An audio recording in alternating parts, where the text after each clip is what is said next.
С размахом в Ульяновске отметили чувашский народный праздник Акатуй. Он собрал более 10 тысяч человек.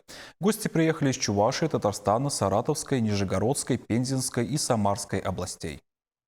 Праздник прошел в городском парке Победы и на территории ипподрома. Много лет это уже традиционные места для Агатуя в Ульяновске. Муниципалитеты практически все представлены. У нас Агатуй сегодня проходит 30-й раз. Приехали очень много с регионов сегодня. Вот с Москвы, с Татарстана, Башкортостан, Самара, Екатеринбург, Красноярск. Свадьбой плуга и земли чуваши издревле ознаменовывали окончание посевных работ. При этом они задабривали духов и просили хорошего урожая. Это один из самых важных и почитаемых национальных праздников, поэтому всегда к нему тщательно готовились и веселились от души. Надо же отдохнуть перед стартом тяжелых сельхозработ. Народные забавы, блюда чувашской кухни, конные скачки, борьба, кирижу. Чуваши Ульяновской области стараются сохранить исконную культуру и привить любовь к ней подрастающему поколению. Мы любим чувашские песни, и русские мы поем. Чувашские очень любим, чувашские традиции. Мы соблюдаем традиции. Дети у нас участвуют в танцевальной группе.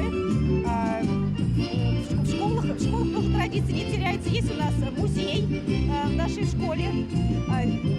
Детей тоже обучают чувашскому языку. Праздник объединяет не только представителей чувашской автономии, но и другие народности, проживающие в Ульяновской области. Познакомиться с культурой Чувашии могли все желающие. Мы чтим и уважаем все традиции, которые были сформированы до нас, а также попытаемся придать новые формы для того, чтобы дружба между народами Российской Федерации укреплялась.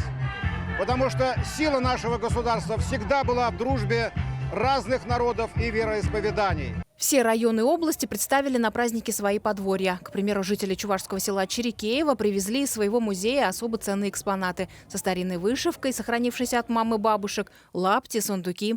Вот зыбка, она только, наверное, в нашем музее такая имеется. Мало где такие еще есть. Мы ее сохранили до наших времен. И в старину, конечно же, она была привязана обязательно к потолку и ставилась рядом кровать. Женщина сидела или вышивала, или вязала, или пряла, и в то же время покачивала люлечку. Многочисленной была и делегация Чувашии. Ее возглавила министр культуры республики Светлана Каликова. Она подарила соседям картину «Вышитая карта Чувашии». На празднике смогли побывать более 10 тысяч посетителей. Наталья Егорова, Екатерина Лазарева, Михаил Державин. Вести Чувашия.